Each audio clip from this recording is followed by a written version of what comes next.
My name is Regina Rapp and I'm very happy to see you here. Und was sich auf jeden Fall versteht, wir haben zwar den Großteil der Konferenz auf Englisch, aber selbstverständlich sind Fragen auf Deutsch sehr willkommen. Also wir können nachher immer im Diskussionsteil natürlich zwischen den Sprachen hin und her wandern. Let me just quickly in 2 sentences maybe sum up what we were very much occupied with yesterday and what will actually come now for the next panel. We were very much discussing in the field of neuroscience the phenomenon of synesthesia in its manifold forms of different perspectives in psychology, medicine, and also the visual arts. That was centers and disciplines that kept us busy for the first 2 panels. And in the afternoon, we were very much going back into arts and cultural history in the panel of translating synesthesia, and even then the concentration of the late 19th and early 20th century fin de siècle, and we were very much discussing also literature from the literature scholarly field as well, or the visual arts, up to the position of Eva Maria Bolz or Ditte Petersen. We also then touched towards the late afternoon sound and vision as synesthetic phenomenon, and that so far both from the avant-garde, from the early 20th century, also both in the contemporary art. Let me just have a little survey for today. Our next panel is very dense in history. It is the panel Synesthetic Sensations in Cultural History, Film and the Visual Arts. And you will see that our 3 very brilliant speakers will offer you a wide field. So we really expect also like an intense discussion. It will give us a large survey on the coupling of the senses both in philosophy and aesthetics. And I come right away to the first speaker of our panel, Eva Kimminich. Let me just briefly biographically introduce her. Eva Kimminich studied in the beautiful city of Freiburg in Breisgau, receiving her doctorate in 1985 in European ethnology, and finished her habilitation in 1992 in Romance philology at the University of Freiburg on the topic of a collective reformulation theory of social realities in the example of censored chansons from Parisian café concerts of the 19th century. From 1993 to 2009, she held various visiting professorships at German universities, and in 2009, she was appointed to the chair of the Cultures of Romance Countries at the University of Potsdam. In 2000, with Tongue and Sign, the first volume of currently 12 volumes of her interdisciplinary series of writing, World, Body, Language, appeared. The volumes reflect different cultural trends and phenomena under a certain thematic emphasis. I think it's also very noteworthy to turn out that Eva Kimminich is part of the German Society for Semiotics. And I think this will also tangle your way of presenting the vision and in cultural history. Today, Eva will speak about the 5 senses, from cooperation up to specialization, observations on a historical development in the Occident. Thank you, Eva, for being here.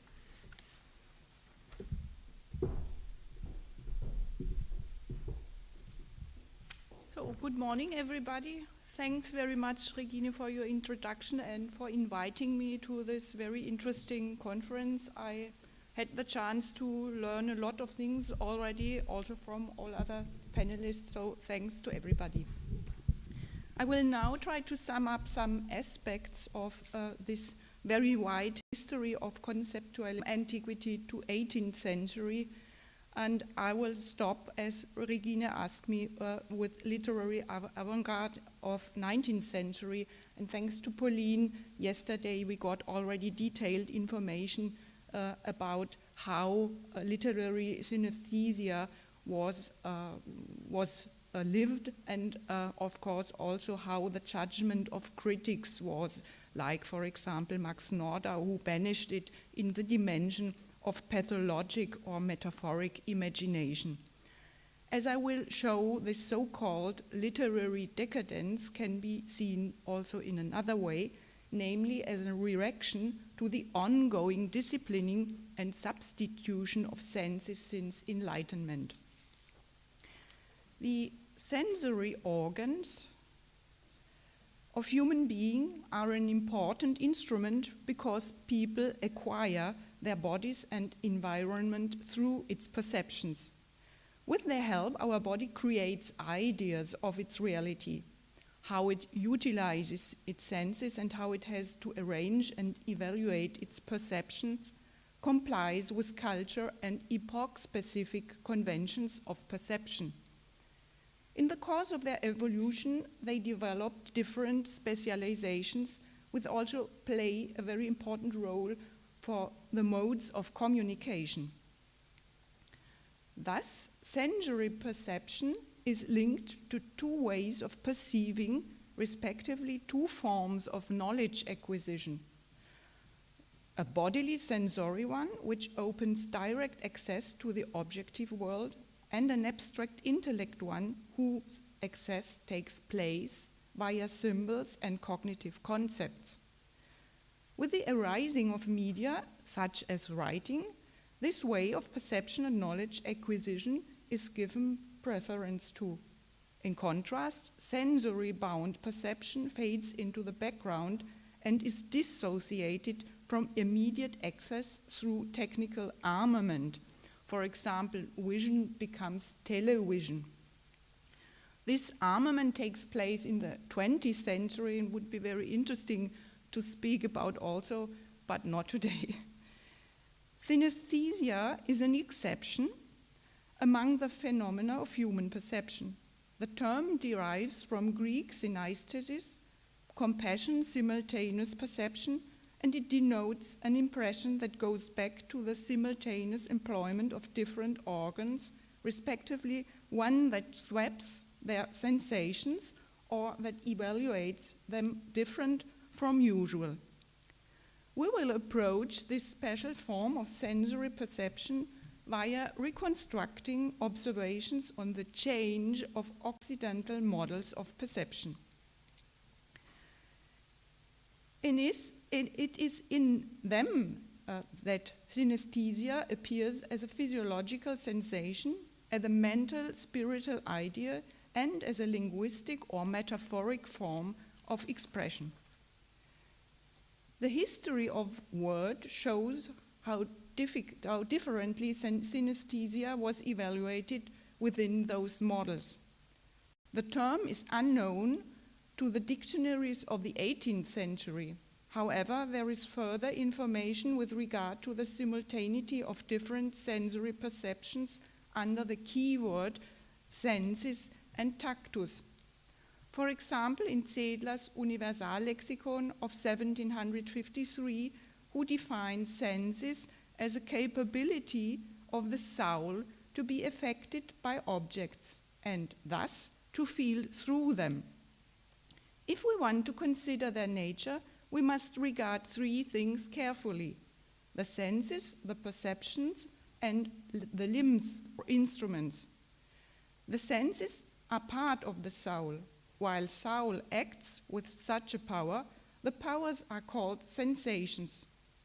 The limbs of the body, however, through which objects are brought to the soul, are instruments of the senses, of which we usually count 5, namely the eye, the nose, the ear, and the nerves through the whole body.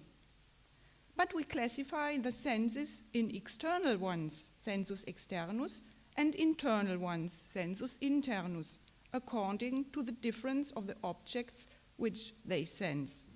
For the soul senses either physical things that are outside of it, or it senses its own and itself seen movements, its thought and desires, which are the internal senses. In the 19th century, the term is found above all in medical literature. Synesthetic perception is described there as a confusion of physical acts being usually disconnected and as an aberration of intellectual faculty which permits to associate an idea with a sensation and an idea with another idea. Simultaneously to that epoch, the poetic description of such unconventional perceptions flourished. The poet's subversive synesthetic play was not appreciated by contemporary literary criticism, as showed us Paulina yesterday. So also Hermann Petrich, teacher at the Royal Gymnasium in Stargard in Pomerania, categorized it as a literary medical record displaying the pathological character of the romantic view. As can be seen with the exemplary quotes, synesthesia was first classified as a phenomenon of bodily sensory perception, but was more and more allocated mental, spiritual imagination or thought of as a psychological or intellectual misperformance. As a poetic trick, it finally ceased to involve physiologically motivated sensations, but at best ideas that were signed over to fantasy. Until then, in 20th century, scientific thirst for knowledge pointedly explored synesthetic perception. Let us now look back at the history and perceptional theory. I'm going to concentrate on vision and tactile senses, which were evaluated the highest and the lowest sense. In antiquity, more exact explanations are only found in the work of philosopher and mathematician Pythagoras.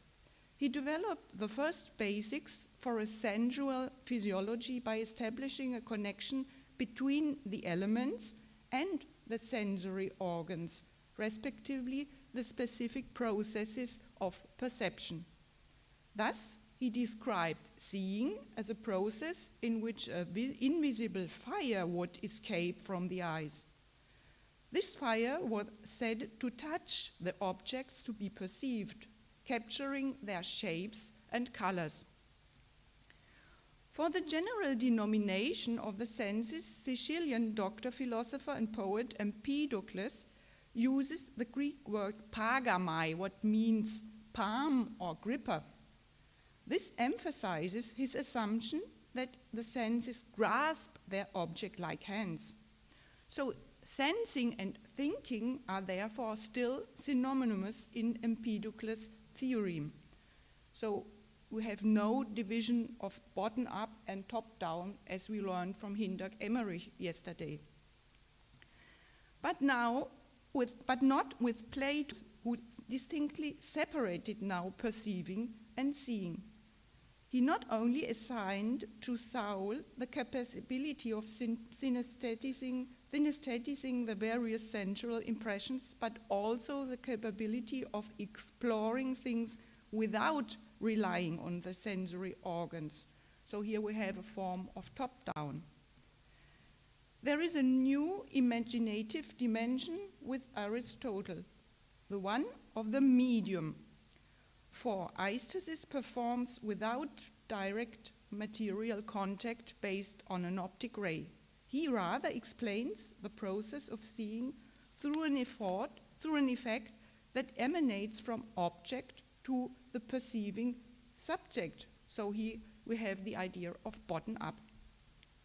It is transmitted by a transparent medium that consists of air and must be illuminated. Aristotle was the first to assign a special meaning to tactile sense. It is richer in its capability of perception and more exact because it can capture several characteristics of the object simultaneously, like hot and cold, hard and soft, and so on. And its medium is the flesh. What you see here is a medieval depiction of Aristotelian sensual theory of 1496. The perceptions get through the specific organs to the brain, from which they are redirected to the heart, which is the center of coordination in the Aristotelian conception of perception. Hence, it is concealed that the flesh is medium of several perceptions, to the same extent in which the air is medium for face, hearing, and scent.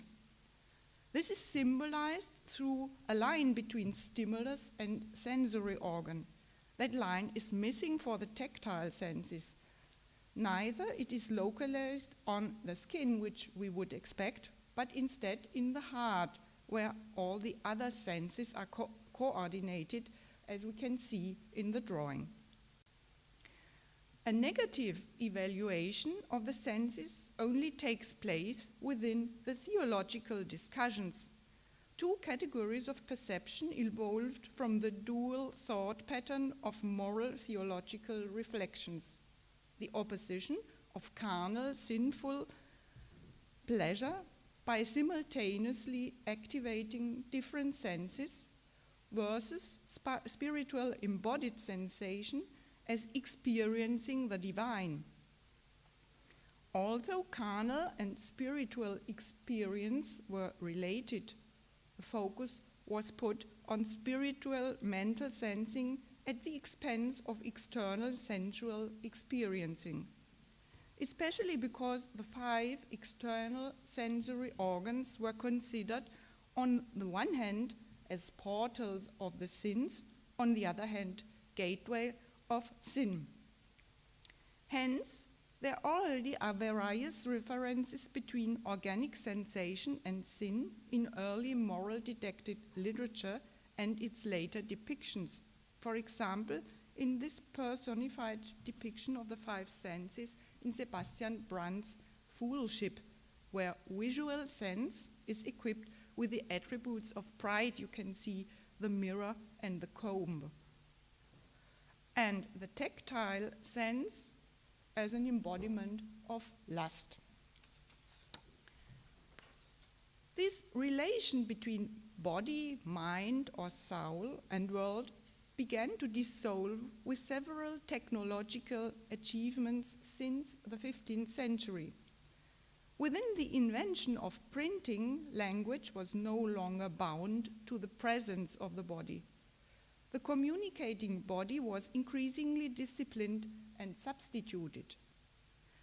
The visual sense, which has already been assessed the highest sense in antiquity and theology, was moved into the center of knowledge acquisition because knowledge was now being obtained from books rather than from immediate intuition. The act of reading was therefore increasingly subjugated this embodiment, a process that started a long time ago.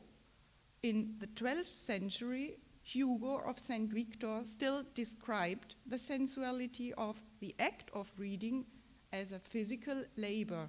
In his Manual of the Art of Effective Reading, he compares the text lines with the threads of a trellis that supports the vine branches. On them he picked the fruit or the words which he ruminates. In the contrast, we have the reading wheel of Agostino Ramelli from the 16th century, showing the increasing immobilization of the people who read, which was even in the 19th century forced upon children by telling them to sit upright. Finally, decisive changes brought forth the mechanistic body model developed by René Descartes in the beginning of the 17th century. The eye was now described as a technical apparatus which served the transfer of images of the exterior into the brain of human being. It was there that Descartes settled the soul that was depicted as a headman and located in the pineal gland, and which was promoted to the instance of an observer. Here, the sensual perception is therefore not a looking at the world, but a passive internalization. The eye projects the object as a copy into the brain. In the 18th century, we can observe a conceptual reconstruction of the human body. the human vascular body became a closed circuit. Traditional hierarchy of senses as well was thought through, and the tactile sense now moved into the center of the interest. With moral theological considerations, it had been the most sinful of all senses because it was related with sexual arousal. That is why the limiting prohibitions could only be overcome in the course of Enlightenment. Naturally, the sexual exploratory drive of the libertinage reached its heyday.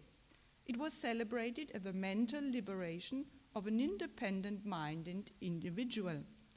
We can read in the so-called love schools here in the Académie des Dames, our husbands bestow intellectuality on us in the same way as they cause us pleasure.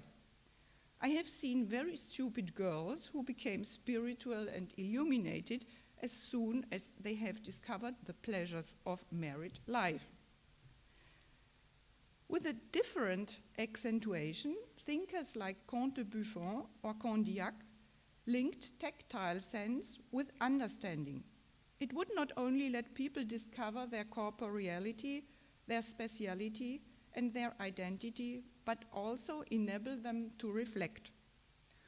Only through tactile sense, according to Buffon's natural history, we can gather complete and real knowledge. This sense is the one that corrects the other ones, whose impressions would be only illusions and would only generate fallacies in our mind if tactile sense did not teach us to judge. The importance that was now assigned to the senses as the instruments of cognition assisting the intellect was from ongoing consequence. Its establishment became the program of Enlightenment and pedagogical education reforms. Especially in Rousseau's epochal work Émile ou de l'éducation, or in Heinrich Pestalozzi's writings, because according to Rousseau, the perceptions of the child are the first components of its cognition. To offer them in a purposeful order to them means to prepare their memory, that one day it might communicate them in the same order to their mind. Children will touch everything, grasp everything. Do not prevent that disturbance. It gives them a very necessary lesson. They get to know softness, heaviness, lightness of the bodies, and to judge size, shape, and all other characteristics by comparing visual and tactile impressions. The danger that threatened the sensual perception during language acquisition also were considered. Pestalozzi wrote, "In order to learn your grammar, you must see, hear, taste, and smell a lot less." In spite of warnings and critical voices, it was especially in the second half of the 18th century that physical sensual perception was subordinated under a consequent process of sublimation or substitution, in which the medium of writing played a decisive role. It was said to kill the senses and to contribute to an ample modernization of the human emotional life. In the history of thought, this is termed under the heading of sentimentalism. Nevertheless, this construct is more than literary movement or an emotional culture connected to enlightened moral reforms. Instead, we have got to see them against the background of the simultaneous remodeling of the body that was based on physiological and medical achievements. The carnal experience, which was before executed by the whole body, was concentrated now on the brain. At the seat of the intellect, it seemed to guarantee a more moral conception of the world. Writing and reading, therefore, became the preferred modes of perception and depiction. Their propagation was associated with the care of the insides and the intellect, which led to a new disciplining of the senses and which was now connected with the intensive exercise of reading and writing. Excessive reading, writing letters and diaries did now replace the interactive self and world experience that had been subject to sensual stimuli as it was experienced in extremis during libertinage. A thorough alphabetization should prevent their dangers, because this was said to be a remedy against sensual temptations. The naming of the genitals in the dialogues of love schools awoke the protagonists sensually. The immediate connection between language and body has been preserved also for the reader.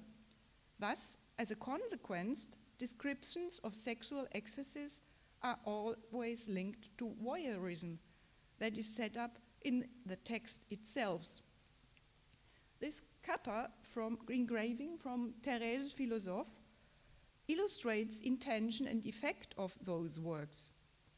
You can see how the customer of Madame Bois-Laurier, instead of taking part in the erotic act, prefers to watch and to masturbate. In the narration, the observer's pleasure is so not caused by the touch, but by seeing alone. Sensual pleasure becomes here visual pleasure. Visual sense, therefore, still dominates tactile sense, which had been revalued in the 17th and 18th century, a development that eventually finds its expression in contemporary cybersex. This background puts another complexion on the alphabetization program during Enlightenment. Written language intervenes in the connection between human being and world, but also in the one between human beings themselves. It is not only served as a moral filter, but also absorbed the disjunction of somatic and mental processes. The consecutive substitution of bodily perception through writing can be illustrated with numerous examples. Here you can see a quote from the 21st letter of Rousseau's Julie ou la Nouvelle Héloïse. What have I not suffered, for I received this eagerly longed for letter? I awaited the mounted messenger at the post office. The knapsack was hardly opened when I said my name and became impetuous. I was told that there was a letter. I am trembling, driven by fatal impatience. I demand it and finally receive it. There, Julie, I recognize the strokes of your adored hand. Mine is shaking while it seizes the precious pledge. I would have loved to kiss the blessed letters 1,000 times. Oh, how gentle is timid love. I was apprehensive not to bring the letter to my mouth and to open it in front of so many witnesses. I slid off in a hurry. My knees were trembling, my mounting excitement let me hardly mind my step. So Saint-Preux receives, reads, and loves the eagerly awaited letter from Julie. It substitutes the physical presence of the beloved, the exchange of words, gazes, and tender touches, and even the act of love. The orgiastic reading and writing competes particularly with lover-ranked physical interaction. Hence, Julie and Saint-Preux particularly fight for the liberation of their souls from their physical sensual passion, which they drown in tears in order to leave room for the pure love of their souls. There's hardly any other novel with so much crying in it. Let us finally return to synesthesia. It is to be settled within the context of the shifting of sensual perception into the interior, into the soul, or into the linguistical expressed imagination. That is why its heyday as a linguistic imaginative power of a delirious poetic psyche was during the 19th century. Looking back, the cumulative occurrence of synesthesia is thus to be seen in response to the splitting of the senses and their disciplining since Enlightenment. Poets and writers set a variety of poetic sensual blends against their discursive dissection, by also associating the higher senses of seeing and hearing with the lower ones, so the groping and smelling. Hence, the discursive control of senses was broken and a gap in text opened, through which the outer world could penetrate into the reader unfiltered and material. Thank you for your attention.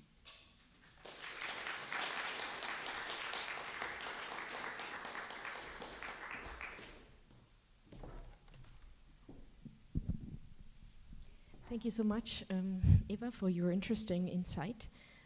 It is definitely can be understood as a very compact summing up of your large research that you have done, and I think we, in a very short time, maybe this morning already, like we're riding through the centuries, and always with the accent of the senses and the coherence, the bonding and the splitting of the senses.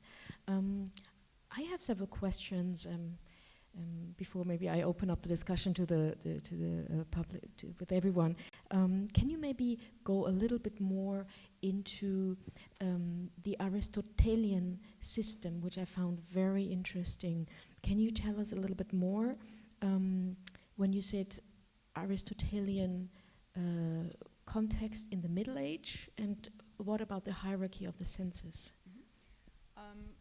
Aristotle was one of the philosophers. He did not make a hierarchy.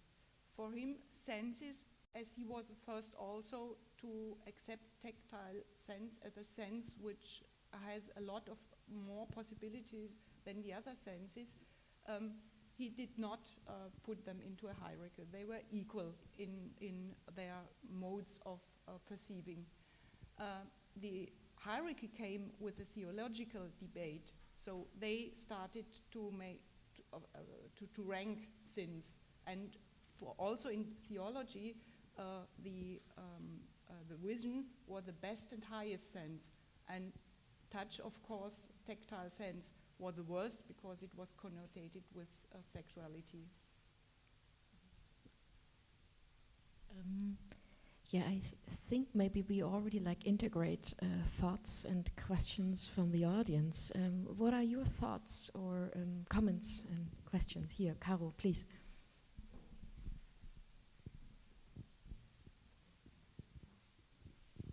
Thank you. Highly intriguing. I'm also interested in religion, and I think of Hildegard von Bingen, who talked a lot about the senses. And according to her, and I'm not sure if what she was thinking was maybe considered sinful by others, all the senses were equally important, but smell was incredibly important.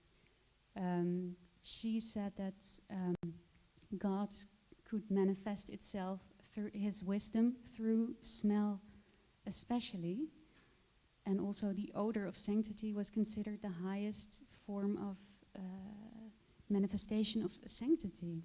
So I wonder, in this theological hierarchy of the senses, how Hildegard von Bingen was seen by her contemporaries. Do you know anything about this?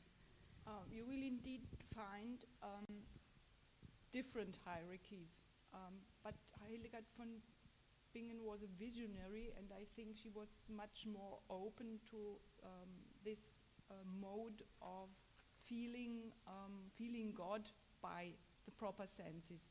So she is the case a little bit different, but she was also a case in the theological thinking which was different. So, but generally the role is changing of the other senses, but not of vision and touch. But the others can change their place. If it's odor or taste, that sometimes you will find a different order. Thank you. Yeah, we have another question here in the middle. Well, in my opinion, it is a distinctive feature of the European history of the senses that you have two tendencies. The first tendencies I think you've talked about is the process of the internalizations of the senses, which means that they become to functions or something which happens inside the subject, inside the mind. But there is a second process which I would call an externalization of the senses. So in this direction, sensual perception would be part of media history. So how would you describe the relationship between these both processes? And maybe you can say a little bit about this other aspect, the externalization of the senses in optical instruments, for example, optical instruments, visual media, and so on. It's indeed two developments which are parallel from each other and which are linked to in the moment when theological thought has less influence on the thinking and development of natural sciences, you will have to look to the other development, so what I call the armament of the senses. So this is indeed connected with all these inventions of instruments, technologies which reinforce one sense. So for example, the vision, all things which intensify the vision, which permit you to look into the stars and so on. So this is starting in the Renaissance particularly. You will find also before, but before it was a little bit difficult also to promote ideas which were not, which did not confer with the theological thinking. But this armament also particularly is linked to the body models. I could not talk about the changing of the body models, but the when it's only also in starting 17th century that Harvey discovered the circuit of blood. So this is very important also for changing the whole system of body and to rethink also the system or the capacities of the senses.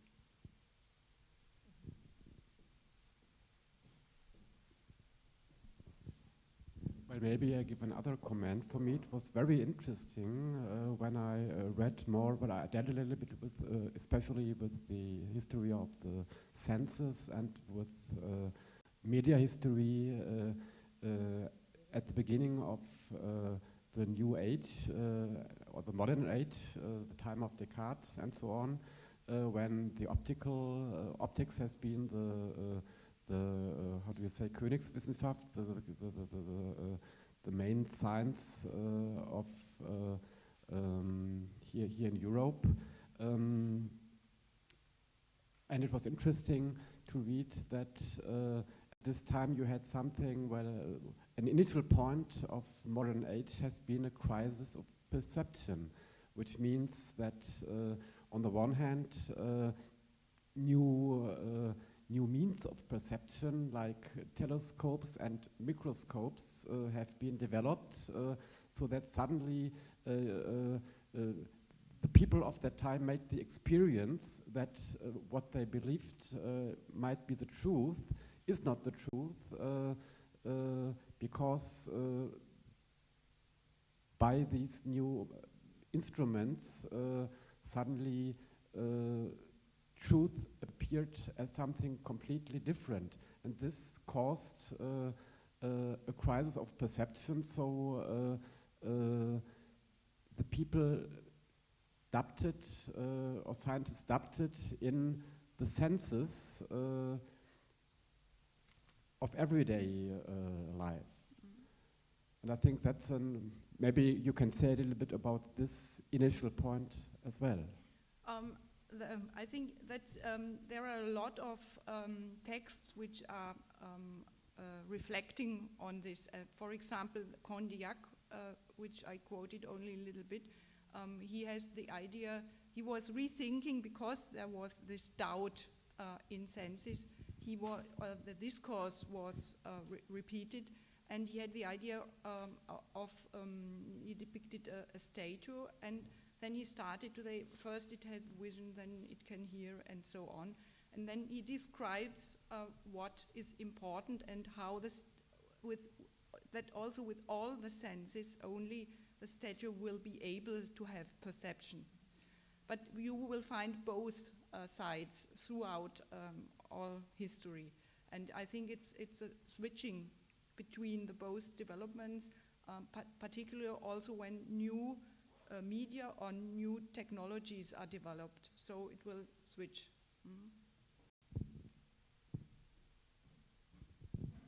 Thank you very much for your talk. There's something I think I mentioned a little bit yesterday.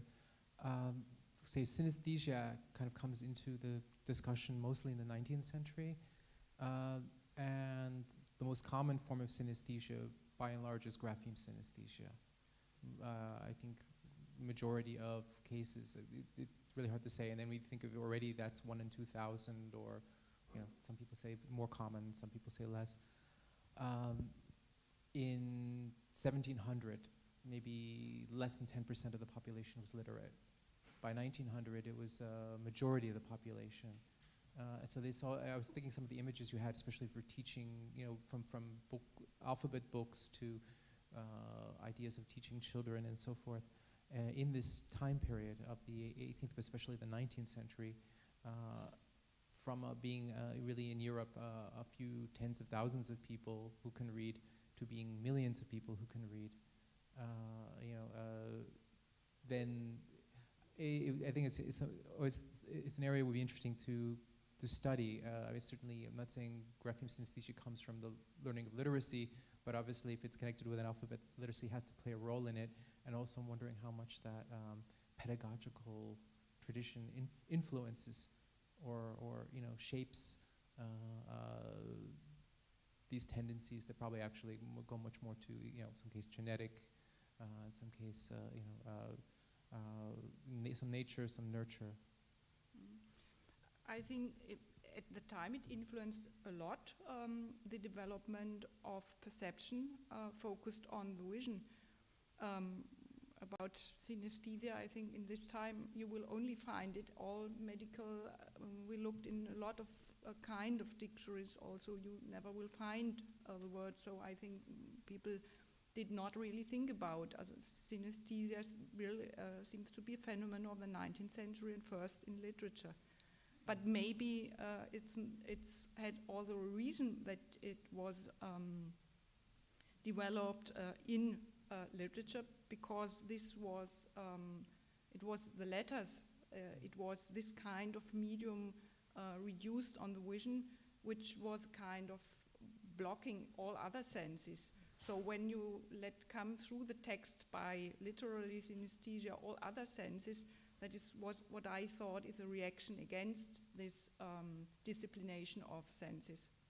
Yeah, I mean, certainly if you said if grapheme synesthesia is the most common, and when only a small percentage of the population even deal with graphemes, and then suddenly a huge percentage of the population, you're going from 10%, less than 10% to more than 50% of the population, then there's this much more potential. And I guess also writing, people don't just experience it, but they write about it, they exchange. Yeah. But I'm also just thinking some of these pedagogical images you had were really fascinating, because that must also have influenced how things happen, how our brains are formed as children, certainly through pedagogical examples. Yeah, we have another comment or question by Gerhard. So I'll switch back into German. Ich fand es sehr interessant, dass Sie ganz am Anfang Ihres Vortrags diesen Rückblick gezeigt haben, also vom Ende des 19. Jahrhunderts, wo also die Romantik, die ja quasi irgendwie das eben literarisch entwickelt hat, eben sehr viel synästhetisch oder der Synästhesie vergleichbare Erfahrungen irgendwie geschildert hat, eben als pathologisch qualifiziert wird. Und ich finde es auch sehr interessant im Zusammenhang, das jetzt mit der Pädagogik zu sehen.